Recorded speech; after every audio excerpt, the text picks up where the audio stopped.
Professor Order, Mark, please. Yeah, okay. We will take up the following items for approval. Action item 1A is the approval of the minutes of the meeting held on March 24th, 2025. I move the approval of action item 1A. Do I have a second? Second. Any discussions? Seeing none, all in favor? Aye. Any opposed, any abstentions? Hearing none, the items pass. We will now address the action items on the policy calendar. Policy item 1B1A is a resolution to establish an advanced certificate in perinatal mental health at Brooklyn College. I now call on Interim Executive Vice Chancellor and University Provost Alicia Alvaro to provide further background on this item. Thank you. At the national, state, and city levels, there have been increased recognition and investment in improving maternal and infant health throughout the perinatal period, which includes pregnancy, childbirth, and the postnatal phase, particularly among communities of color. Brooklyn College is uniquely positioned to address both maternal and mental health priorities by offering an advanced certificate in perinatal mental health. There is sufficient demand and need to offer this 18-credit program in an online synchronous distance education format that is competitive within the university, New York City, the tri-state area, and the United States in terms of both curriculum and price, with additional infrastructure resources available through the library and NYSIM, a simulation center jointly created through a partnership between CUNY and NYU to implement various program components. Brooklyn College would be the first among CUNY's campuses to offer a PMH-related program and to provide a unique credit-bearing program not found in the New York metropolitan area, nor the United States more broadly, by allowing health and mental health professionals across disciplines like mental health counseling, midwifery, obstetrics, and gynecology to be admitted. Based on projected enrollments and faculty capacity bolstered by the Brooklyn Borough President's support of $1.5 million, the program will not require additional faculty hiring with tax levy funds in the first 2 years and will only hire additional full-time faculty when enrollment generates sufficient revenue to support hiring.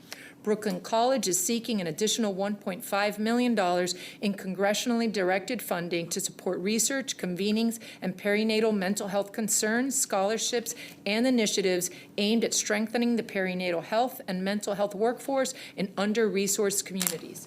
President Anderson is available to respond to any questions the committee might have about this item. Thank you. I move the approval of policy item 1B1A. Do I have a second? I'll second for discussion And purposes. yes, I know. And now some discussion. Henry? I think we need President Anderson on this. Sam's coming with your name card. There you go. Down here it is. Or did she place it here for me to sit here? Yes. Or- Yeah. It's wherever you want to, whatever chair you like down there. You just take your name and, This is a good chair.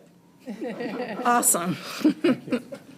I have some concerns on the finances of this. You have $1.5 million from the borough president for the first 2 years. Could the program run without that $1.5 million? Actually, we think that it could. The program involves 18 credits of classes that are being developed by current faculty and being taught by current faculty. So I think the answer is yes. And what's the $1.5 million going to be used for then? Well, it's used for the development, right now, it's being used for the development of support for the collaboration with the Borough President's Office, for the development, the curricular development of these new courses, so some reassigned time and other support for faculty to engage in curricular development. Again, we could fund that internally, but it's supportive from the Brooklyn Borough President. And in 2 years, when that $1.5 million runs out, you're seeking another $1.5 million from Congress. And I hate to be skeptical Please. about seeking money from Congress, particularly this Congress in these days. What happens if you don't get that $1.5 million? What happens to the program? How does it continue to run? It seems that the program is built around sources of outside funding, one of which is of limited duration and one of which, in my view, is amazingly uncertain. So Yep. That's why I'm skeptical about the finances on this. I appreciate the clarity of the question. The program is almost entirely run by internal resources. Even if we didn't get any additional funding, it would be able to run, provided we could generate the enrollment. The additional funding we're seeking from Congress would be wonderful to be able to provide scholarships for students to be able to come and engage with the program without funding. The Brooklyn Borough President is particularly interested in having students who come from the communities that need the service. Brownsville, other areas within Brooklyn. And in order to encourage them to be able to come and to support them, we'd like to be able to have additional resources in the form of scholarships. However, and in addition, Brooklyn College, as you know, is highly accessible in terms of its cost, independent of scholarships. But the Brooklyn Borough President is particularly interested in us continuing to seek additional funding, and we thought that this would be one route to seek additional funding. But it is not necessary to continue the program after 2 years. And since this is before us, I assume that the administration is confident that it's financially viable as I look across the. I mean, this is also one of the chicken and the egg kind of scenarios too, right? There's interest in this kind of field. The necessity, right, in terms of public health of this issue is of incredible importance to many in New York City. In a different world, we would have loved to have reliable, sustained funding for it. We thought this was a great way to get a jump start in a program like this as we try to seek additional resources for that. It is also some of the programming that is the more flexible, being that it is a certificate, right? So it doesn't have the kind of longer range commitment of bringing a group of students who are here for a 2-year degree and a 4-year degree, right? If unfortunately some of the funding doesn't work and enrollment projections don't go down, the downsides of shutting down the program is, while unfortunately it would be far less dramatic than something that was a commitment to something that was to a 4-year program or a 2-year program. So we've been, and I want to commend President Anderson for the navigation with the elected officials who expressed interest in this. So we're hopeful that this is going to generate additional revenue moving forward, and that maybe some of the other electeds would also try to put this into the permanent state budget too. And I would add that through CUNY Online, we have advertising dollars. And so we can certainly, because it's a fully online program, it by default would then be part of that advertising campaign. So we can help promote it. President Anderson, thank you. Thank you. Any other questions or discussion? Okay, so we will now vote. So all in favor? Aye. Any opposed or abstentions? Seeing none, that item passes. Thank you. Thank you. Policy item 1B1B is a resolution to establish an Associate of Science program in Physical Education Teacher Education at Hostos Community College. The Chancellery has requested that we lay this item over. I therefore move the layover of policy item 1B1B. Do I have a second? Second. Okay, all in favor? Aye. Okay, any abstentions? That item passes. Policy item 1B2A is a resolution to establish the Department of Criminal Justice at the Borough of Manhattan Community College. I ask Dr. Alvaro to provide further background on this. Thank you. The criminal justice major at BMCC was established in 2009 within the Department of Social Sciences and Human Services with an initial cohort of 134 students. The criminal justice program continued to grow exponentially, and in 2015, the department was renamed the Department of Social Sciences, Human Services, and Criminal Justice. As of fall 2024, the program enrolls 1,168 students, accounts for 42% of all majors in the department, and has produced excellent student success metrics. Given its scope of work and size, and so that students and faculty may be better served by a new structure, BMCC is proposing to establish criminal justice as a separate department. This recommendation was approved by faculty governance at the college, including the Curriculum Committee in November 2024 and the Academic Senate in March 2025. Associate Provost Liesel Jones is available to answer any questions about this action item. Thank you. So I move the approval of policy item 1B2A. Do I have a second? Second. Any discussion? Okay, hearing none, we'll vote. All in favor? Aye. Any opposed or abstentions? Seeing none, that item passes. Thank you. So policy item 1B3A is a resolution to amend the governance plan of the College of Staten Island. I'll again ask Alicia to go again.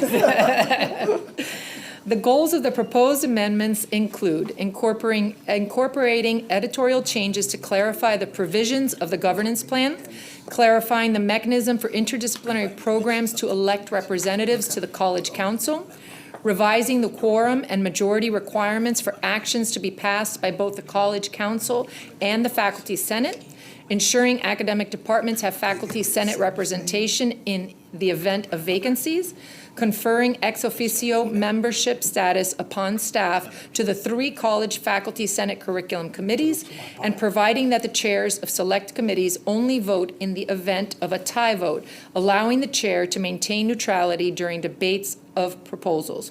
President Lynch is in attendance to respond to any questions you may have. Thank you. So I will move the approval of policy item 1B3A. Do I have a second? Second. Okay. Any discussion?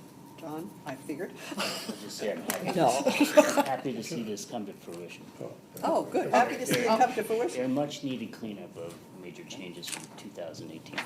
Now, the changes seem pretty reasonable to me when I read it, so. Yes. You're okay? So you're Sam? okay? So we will now vote. So all in favor? Aye. All opposed? Any abstentions? Hearing none, that item passes.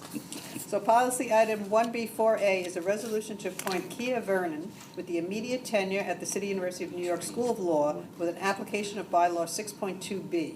I'll call on EBC Albero. I'm going to get this right one of these times. One day. Kia Vernon was awarded tenure at the North Carolina Central University School of Law. Professor Vernon is a widely respected practitioner, scholar, and leader who has led institutional efforts to improve law school student outcomes, including their preparation and passing of the bar exam, as well as increasing diversity in the legal profession by supporting students historically excluded from legal careers.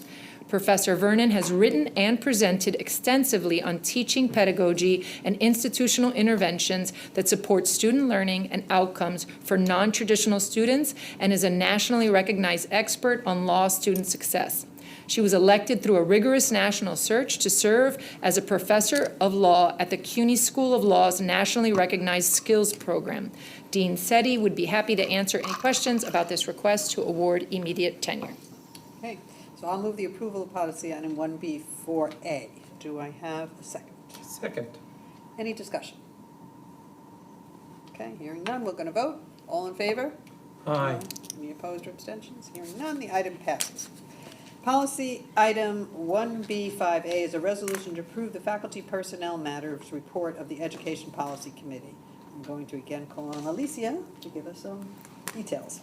The information contained in the Faculty Personnel Matters Report of the Education Policy Committee includes appointments, reappointments with tenure, and fellowship leaves. The report presented today was generated in summary format from faculty data entered by the campuses into CUNY First between February 10, 2025 and March 24, 2025. Okay, I move the approval of policy item 1B5A. I guess at this, yes, Second, yeah. second. Yeah, do we need a second? Sure. All in favor? Aye. Aye. Okay, no, but that item passes. With no more items on the policy calendar, I now call on Alicia again to introduce the information items on the agenda. I believe I have 1B5A. Oh, B. Oh, we went 1B5B. Okay, Yep. sorry. Let's see.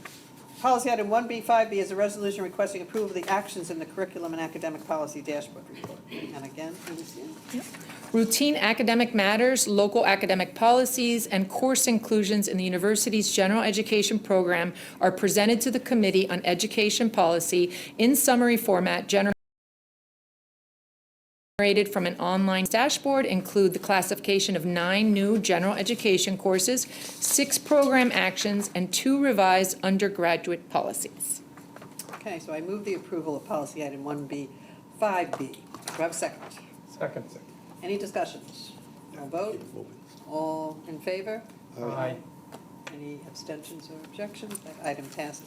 Now, since there are no more items on the policy calendar, we'll move to the information section of the agenda. Something I am very excited about.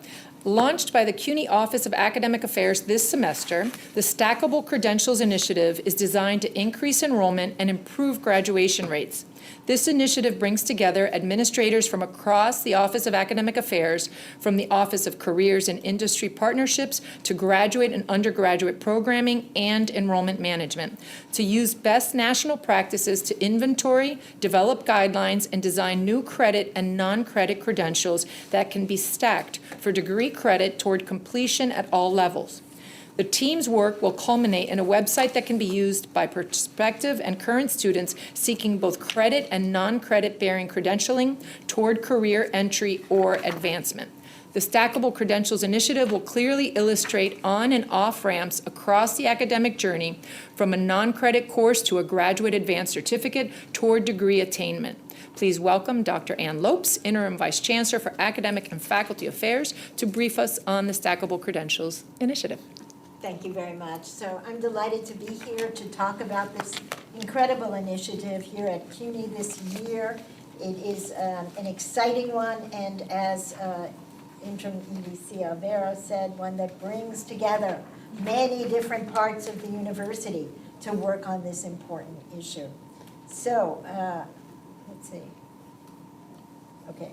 So today we'll talk about what is the definition of stackable credentials, what are their characteristics, what are their benefits, how does this relate to our mission and our strategic roadmap, what are the goals of this, really, why are we stacking, why are we doing this now, particularly in CUNY's history, and what will we do next, right, as we work on this stacking project. So stackable credentials are short-term work and career-focused credentials, so they're short-term. They can be accumulated over time to build upon existing qualifications and facilitate both career advancement and progression or entry to higher level credentials or degrees. And we really want that, right? We want the credentials to stack towards higher level credentials and towards degrees, both associate, bachelor's and graduate degrees as well. This is an example of how credentials might stack. Someone takes one leadership certificate. Might stack. Someone takes one leadership certificate. They take it at the National Society for a timeline on top in this PowerPoint, and there are these credentials stacking. They take another one, a leadership certificate number 2. Then they take leadership certificate number 3. Gee, now they think by 2022, 4 years later, gee, I've advanced in my career, I need more training. So they take a non-credit, ever-up micro-credential in finance at Brooklyn College, which has such a credential. And they take this credential at Brooklyn College, and they decide, ooh, gee, I need more in 2022. And they do a professional certificate from Google in data analytics. And now they say, gee, this is really exciting. I wonder if these credentials are worth any credit, and I should go and really take advantage of the college premium and enroll in a baccalaureate program. And they finally do this in 2025, and they realize they have amassed 18 credits that Brooklyn College will accept on a 120 credit degree, and only have 102 credits left to go.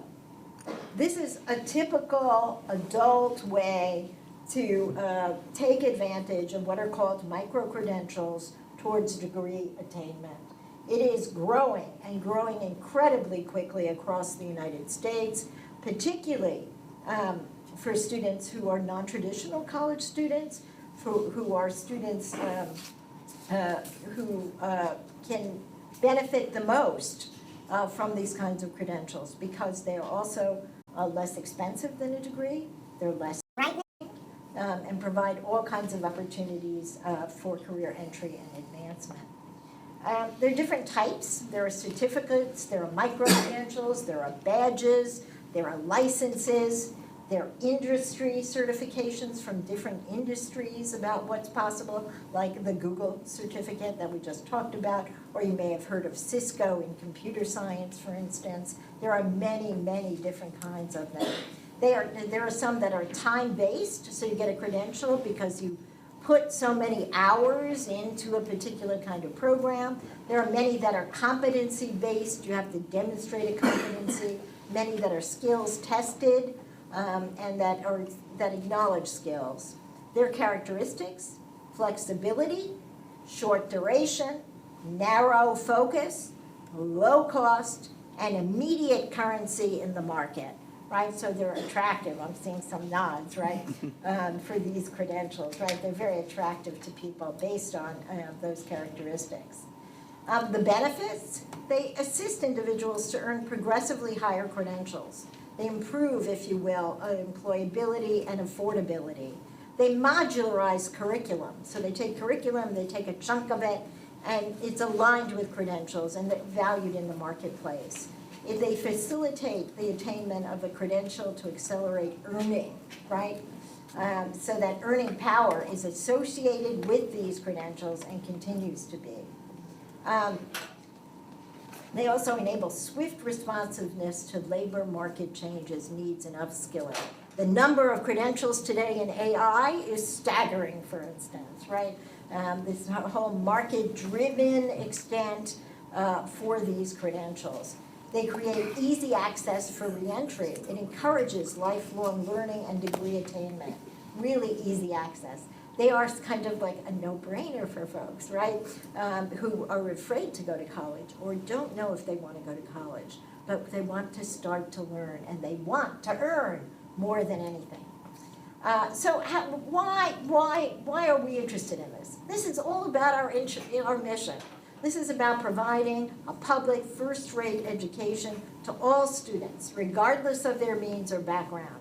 It furthers our mission. It's a timely strategy.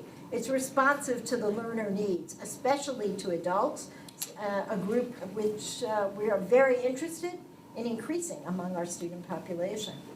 It undergirds the goals and initiatives of CUNY Lifting New York 2025 to 2030. We want to be a national leader in providing access to higher education for diverse populations of students. Micro-credentials in particular support diversity. They support students whose families have never gone to college, who are first-generation students, who are students who feel left out from college, and want to begin to have those learning experiences and earn more. They are as well, it supports as well this initiative, Initiative 1 of our CUNY Lifting New York under Goal 1, increasing enrollment and retention at all levels by implementing a modern approach to admissions, financial aid, scheduling, and other programs and services. These micro-credentials are all about that. The metric is to really increase enrollment here, and we're very much interested in this. Why else? We want to improve our ability to boost our student outcomes and eliminate academic equity gaps.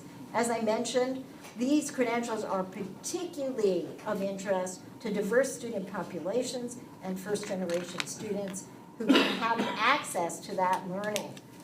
We want innovative curriculum. There isn't anything more innovative today on the market than these micro-credentials, and they support our world-class staff and faculty who can develop these credentials as well, or we can cut them actually from curriculum. They can cut them for curriculum, our faculty can. They prepare students for successful careers. They're intentional connections among the disciplines, workforce skills, and employment outcomes for students. They contribute to increasing our graduation rate, which we need to do by 5% by 2030.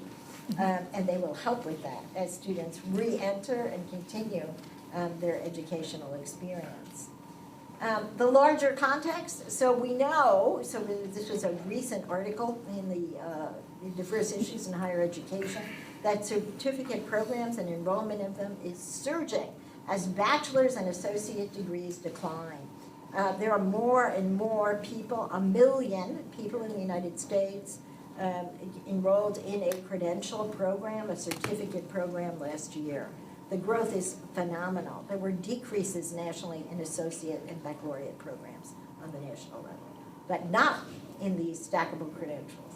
So they're very important with their outlook and thinking about the future, and they're very important in terms of increasing graduation as well as enrollment. Why now? Well, we are in such a good place to do this now. And part of why is we have the technology to create enrollment synergy between the credit side of CUNY and the non-credit side of CUNY. We have something called Zen Direct, which is the management system to be able to, the computerized management system on the financial side to be able to track students, see what courses they've taken and credentials they've taken, and move them to degree programs, or help them move towards degree programs and higher level credentials. We also have credit for prior learning, or CPL as it's called. We have systems in place and assessment models in place that help us assess what students have learned in these credentials and give them credit for it based on credit for prior learning, or they've earned the credit for it based on credit for prior learning. The other reason why now is, the Office of Academic Affairs has become increasingly desiloized. So enrollment, non-credit, credit, we're all working together.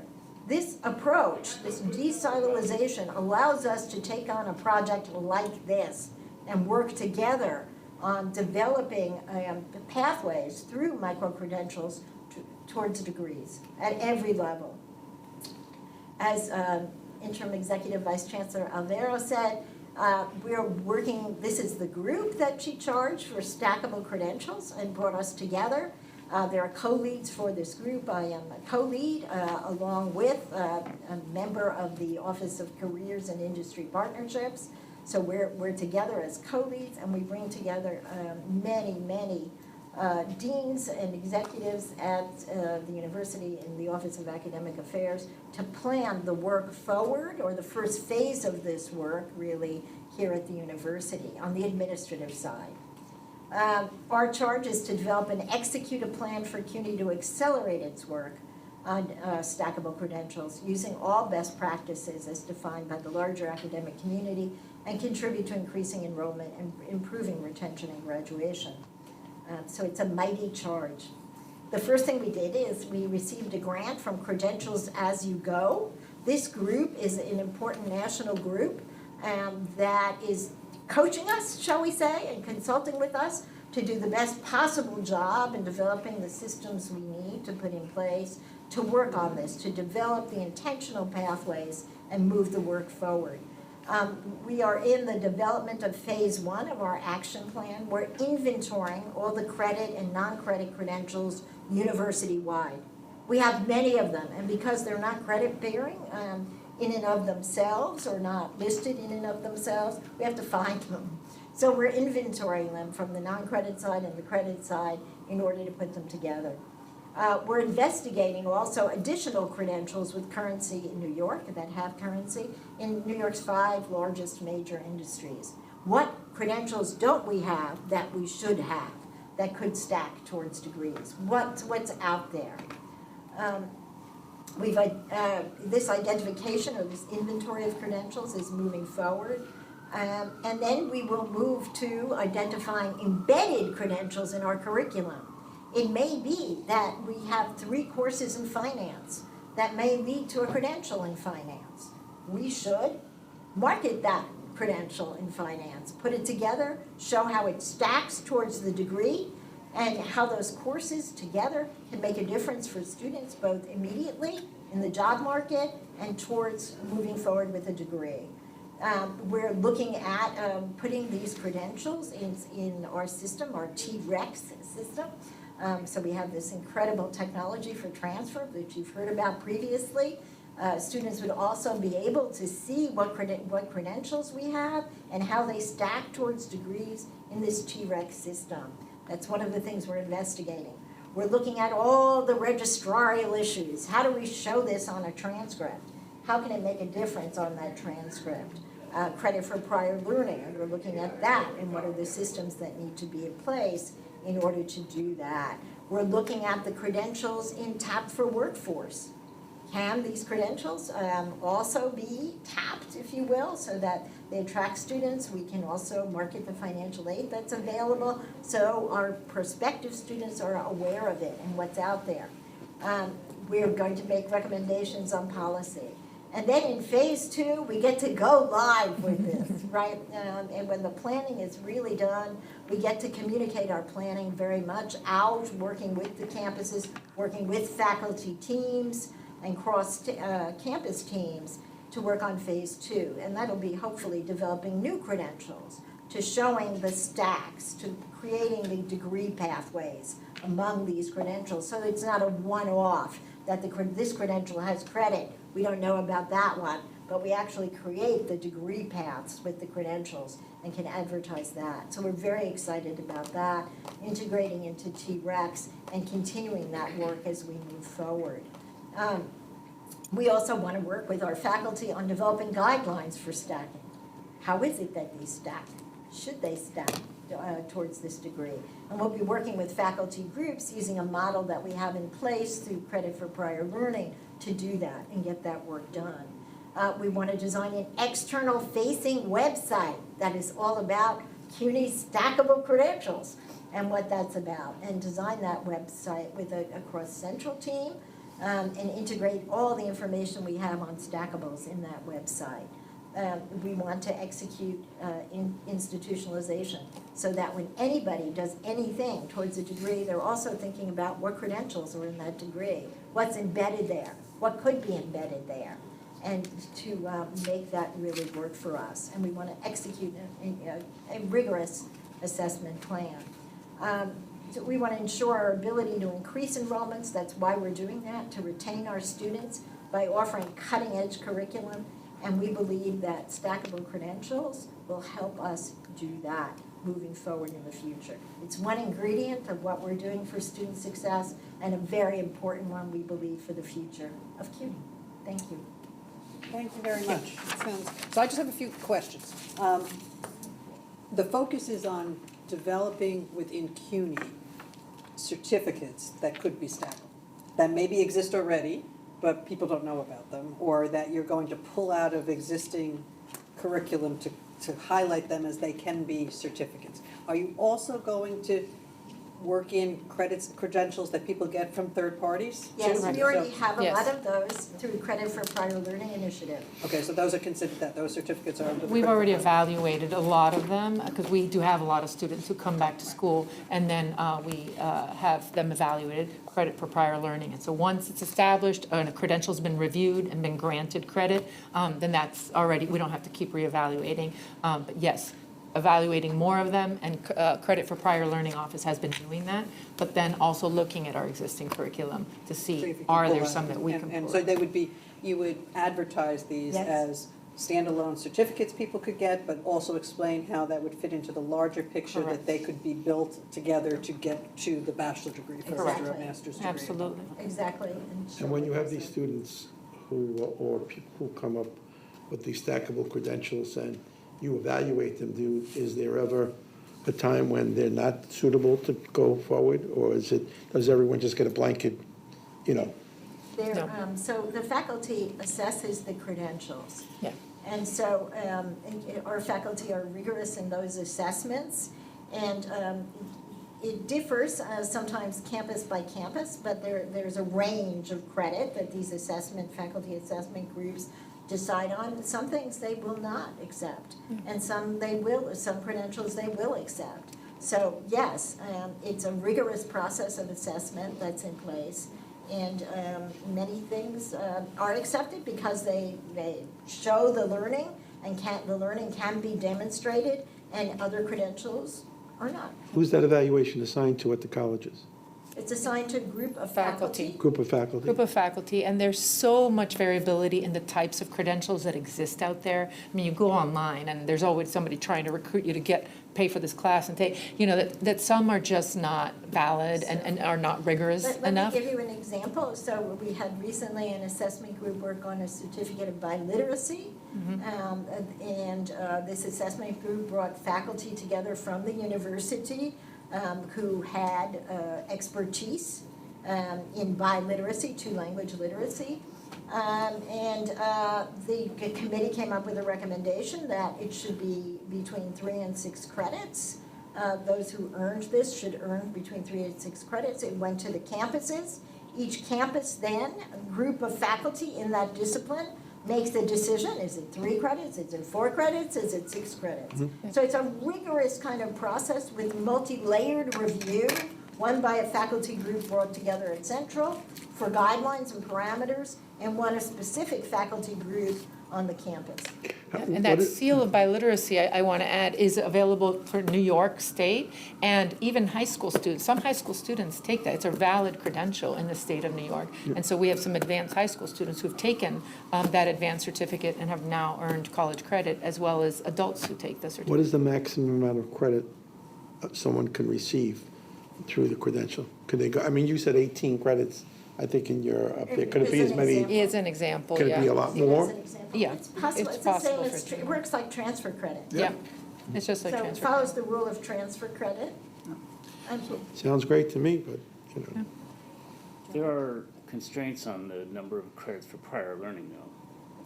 I thought like there were issues related to courses in the majors, courses in Yeah, general absolutely. requirements. So it works like transfer Like credit. transfer. Yeah. Yeah, there's a limit to how many can apply towards a major, degree. the same way that we have those limitations for transfer. But yeah, they can be, there's many pockets for which they can apply. when you say certificate, do you mean that we can actually give them a certificate for a particular area rather than going for a degree? Do I understand that correctly? That's one of the things where, yeah, absolutely.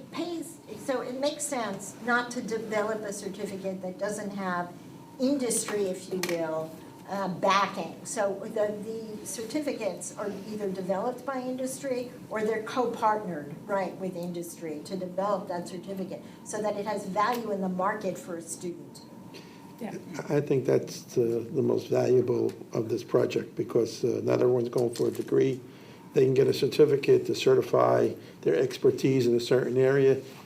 They have a job, So I think that's terrific. But can I add, I mean, I want to give kudos to OAA for sort of, putting this initiative, because what we're really trying to do here is,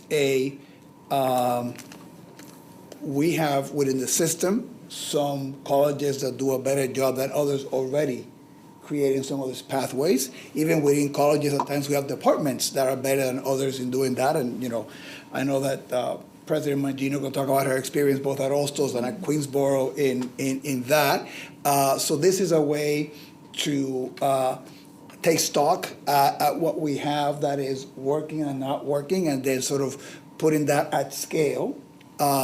Adding the element of transferability, right? Right now, one of the challenges that we have is that these things tend to be very campus-specific because the lack of information between the non-credit side and the credit side, right? Which Center Grade is allowing us to sort of have a better picture for each campus and then for the entire system. So this would allow us to also leverage information in ways that now we don't have.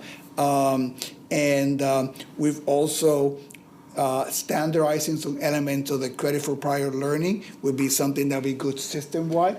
It would also be really beneficial to faculty, right? Because those processes right now are very faculty-driven. If we can find some ways that have been approved by the faculty to standardize that, it will save the faculty a lot of time.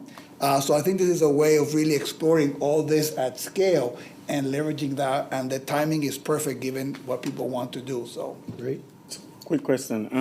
So I'm one who I wish this was a earlier initiative because I did this before. I started the semester late, and during that semester I did a lot of micro credentials. So now what you're telling me is that I could have saved a lot of money if I was able to stack it before. So I love the idea. You're meeting students where they are. So for example, like at York, you're able to do LinkedIn Learning. They have a partnership with LinkedIn Learning, and you can do certifications while you're still a student doing regular school. So is it a case where, for example, this semester I finish a certification, will I be able to use that towards? It depends. Yeah, it depends. It depends. If I'll be able, going forward. Yeah, so you have to see what transfers, right, from the certificate. So if the college accepts that certificate for credit, or doesn't accept it for credit. So to follow my next question then, so will there be a list of certifications that you can? Yes. That's So it. right now, if you go on CUNY Transfer Explorer, so it's explorer.cuny.edu, we have a list of what already has been evaluated and what types of credentials can be put in. But we are working to expand that list, and a student can always ask a college to evaluate a credential and make that decision. And so we could definitely So for connect example, with so you. if I ask at Hostos, then once it's in at Hostos, then the entire CUNY will have access to it. Correct. We'll transfer with you. And would it have been great, to your example, right, if you had done that, if there was a place where you could have looked at what that credential could have gotten you in Yes. your campus, and this is what this is trying to do, right? That it's not just sort of like looking at the building blocks and looking at what's good, it's also trying to be proactive and then to entice you, to Angelo's question, right? That you did this, but if I do a little more, Yeah. I can then get an associate, and that which, if you're doing it in isolation, you might not be aware of, right? So this is what I like about this. So and that's what I'm saying. So this is really a big deal, and I really hope it is executed perfectly, because this is next level. No, trust me, this is next level. So a lot of pressure on you. That's okay, we love pressure, and we love pressure. And it's also something we really want to do as well as possible, because it's part of the future of CUNY and higher And education. the future is no, because It is. as I said, we're doing certifications right now. If you go on a lot of CUNY students' LinkedIn, you'll see all of these certifications you're adding. So it would save a lot of money. I love the example you used, and a lot of people would benefit, you know? Yeah, absolutely. And just one last point, the other part that it will do is there's also a lot of micro-credentials out there that are not good, Yeah. right? And we also don't want our students or folks who could be our students to be wasting time time. and or money on things that are really not certified by the industry, not leading to everything. So here, you will have a good sense as to certified by industry, and then where in CUNY can this add up? Position you, that's good. John? Yeah, thank you for bringing it up, because where at CUNY it ends up may be nowhere, and that needs to be front and center. If you advertise this as somehow magically turning a couple of courses that, I'll use LinkedIn as an example, into credit at CUNY, then that could be false advertisement.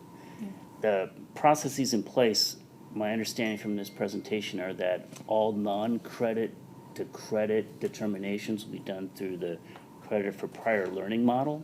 Is that correct? We're most likely going to use the CPL model, because from non-credit to credit. So there's already some many non-credit offerings that have that can transfer to credit already. Correct. Right, so we're going to look at the other ones and set up these faculty groups to make those assessments. Okay, so It's not automatic. I'm not saying it's automatic. I want to know if there's going to be a separate parallel process for doing similar things that would tax, the faculty groups that are willing to do this. So I hope it all works under the same model. Yes, That is the Same, plan. same The system. same model. Because That is a faculty plan. are very concerned about the problem of not having proper governance of this transformation of non-credit work into credit work. There's Yeah. also this question I have, and maybe I should know this because I've seen presentations before, but there's a evaluation for credit. Is there evaluation per course? So is that credit just transferable as credit, or is it transferable No, as must an transfer as a evaluated course. course? They're evaluating the course. The faculty, that's what they're evaluating, is they're evaluating the content and the learning outcomes, and then determining what the course would be equivalent. And so that's why these faculty groups have to be so specific based off of the credential. And so that's the model with the credit for prior learning, like the biliteracy, then we had to have the right faculty experts in that. If it were in finance, the right faculty, but they have to determine what the credit course equivalency would be for that. So then to get to the chancellor's point about certain departments being more gung-ho for this type of evaluation than others, there might be certain departments across CUNY where one department's more gung-ho than the other, but through the magic of transfer and equivalence, a student could shop their credit for prior learning, even if they're not a student there. Say, I don't want to pick on College Y, I think we heard earlier in a meeting, and move it to College X without actually having to attend College Y. Is that, That's a current credit for prior learning so policy, yes. is there a system in place for credit for prior learning that sort of normalizes across CUNY campuses what the expectations are for turning this non-credit into valuable credit? Well, I think that's part of the work that this group will be doing, trying to find exactly what's out there and trying to get as better sort of even landscape, right, to avoid some of those things. Yeah, and reevaluating the credit for prior learning policy to see, are there gaps, are there things that we need to cover and consider that are not currently covered in that policy for that same reason? Henry?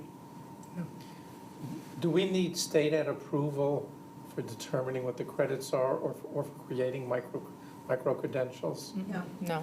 And do we get the charge for micro credentials? At what rates? Depends. So it depends on, what the industry standard is for that particular credential. Some credentials are, more expensive than other credentials, so it really depends on the amount of time, what the field is, et cetera. They're anticipating, or is this a static? Any other questions, discussion? That's what I'm figuring. Okay, so if not, thank you very much. It sounds like an exciting thing. When's the final implementation going to be? Oh, yeah, great question. Well, You have a goal? do we have a goal? So I think we're further along than we thought. So we just started this project in January, and so we're further along than we thought, but we should have our inventory together shortly. Once we have the inventory together, we're going to look at what hasn't been evaluated that we have and put together those faculty groups, so in September, and start to get that rolling. At the same time, I don't see why we can't start to publicize what we do have that's already been vetted and start to get those systems up in place on the web, so we can work simultaneously, but we'll have to have those groups in place, and it's summer, so we'll start in the fall, and begin that level of work. Great, thanks. So with no more items on the agenda, I move to adjourn this meeting. Do I have a second? Second? Okay, thank you very much. Meeting adjourned. Thank you, Bill. Jill, what's next?